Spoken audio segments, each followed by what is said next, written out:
Hey everyone, welcome to my channel. In this video, as you've already read from the title, I'm going to discuss about my UK application process.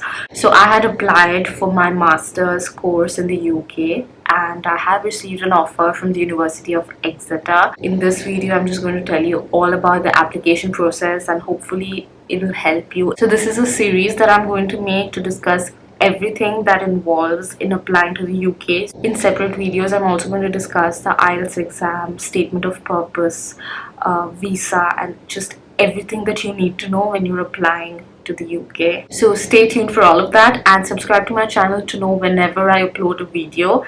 And let's get on with this video.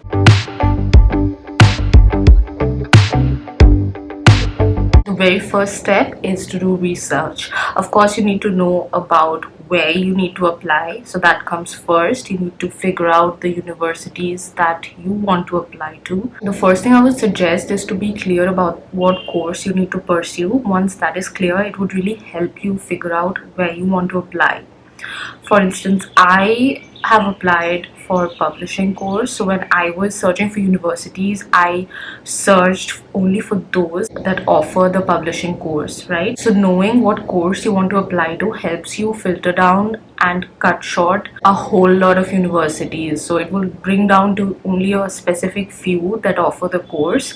My course wasn't quite popular, to be honest. Very few universities offer a master's in publishing. That led to quite a lot of limitations for me. But if you're going for a popular course, you're going to have a lot of options. So yeah, that can be a little confusing at first because you'll find a lot of universities offering the same course. In that case, I totally recommend that you thoroughly go through the modules that each university offers. Every university will have detailed modules written in their website, so you can just read them and figure out whatever appeals to you. And I would totally recommend that you go through the official website of each university to actually do your research. Don't rely on a third-party website. So after researching completely about your university, you can just jot down the names and details of whatever you have come down to. You might have quite a big list, maybe a small list. That totally depends on what you have selected. So the universities that you select can be based on any criteria that you find appropriate. For me, it was of course whether or not they provide my course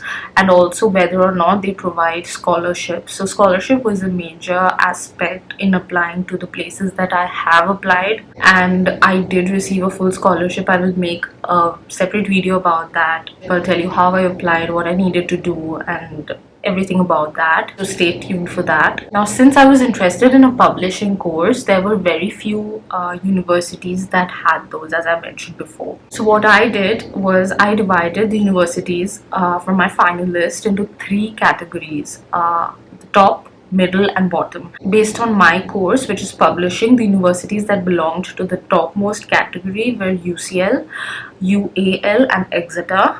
And the university that came in the middle rank was City, University of London. And the ones that were in the last list, my third options, those were ARU, Anglia Ruskin University, and Oxford Brookes University.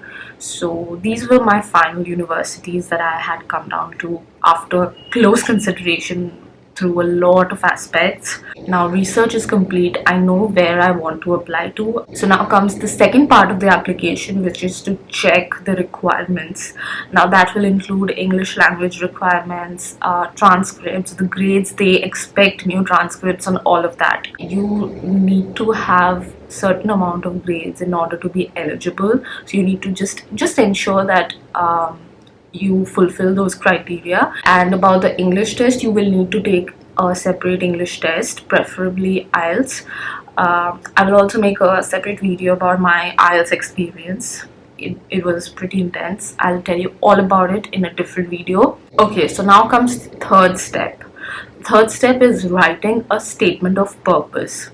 So you can start writing a statement of purpose long before the application opens. Applications for universities generally open in the month of October, sometimes September. For example, the applications to Exeter opened in September, but all the others opened in October and November. So it kind of depends on the university. They will update you, they'll give you all the information you need in the website about the application dates. So you just need to keep checking the website. So coming back to the SOP, statement of purpose is basically an essay of 1000 words where you write about why you want to apply for the course and why they should select you, why are you an appropriate candidate for that course. And of course it has to be well written without error in grammar, spelling, and it has to be informative, and it actually should show why you are the best and why they need to select you. So the first time you actually finish writing a statement of purpose, don't really be satisfied with it. Keep changing, keep asking people for suggestions. Don't just settle with one draft. Keep making changes to it, keep working on it, and it will really matter a lot in your application. So the next step is to actually apply. So all the universities have an online portal where you can create an account and fill the form. The forms are pretty simple. There's nothing complicated about it. It's not going to take you too long. I think you can actually fill it in one go. But I would totally recommend not to fill it and send it immediately. My suggestion would be to fill it, then maybe next day check it, and then once you're completely satisfied and once you have checked things thoroughly, only then it's better if you send it. Because once it's done, once you click on the submit button, it's done. There's nothing you can do about it. Even if you notice an error later, unfortunately there's nothing you can do about it. So take your time, there's no hurry. Please check your forms thoroughly. Okay, one thing you should know is that no university will ask you for an application fee. In general, the only exception that I found was UCL. For applying to UCL, I had to pay an application fee of £100. It's pretty expensive. So otherwise, in general, they don't. It's all free of cost. You just need to create an account and fill in the forms, attach the required documents, and send it. So the next step in the application process was, after I sent the form, I waited for a long time. They actually take quite a long time to process. You can easily expect to wait for 1 or 2 months, if not more. For me, the earliest reply was from Exeter, and it was, I think, in 3 weeks. On the other hand, UCL took about 4 or 5 months to reply. So here comes the next step in this application process. So when I first heard back from Exeter, I had received a conditional offer. There were 2 conditions that I needed to fulfill. One was to present a degree certificate, and the other one was to get a reference. The general conditions that people receive are these. One is degree certificate, other is transcripts, otherwise an English language proof, either TOEFL or IELTS. So these are the conditions that normally universities put forward.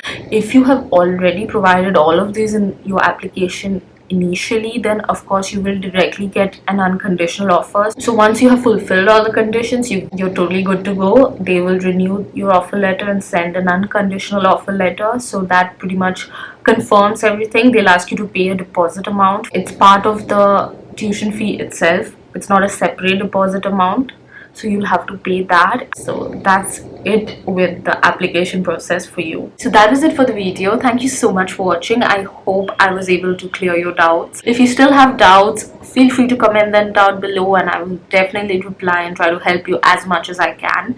So thank you so much for watching. I'll see you again very soon. Till then, goodbye.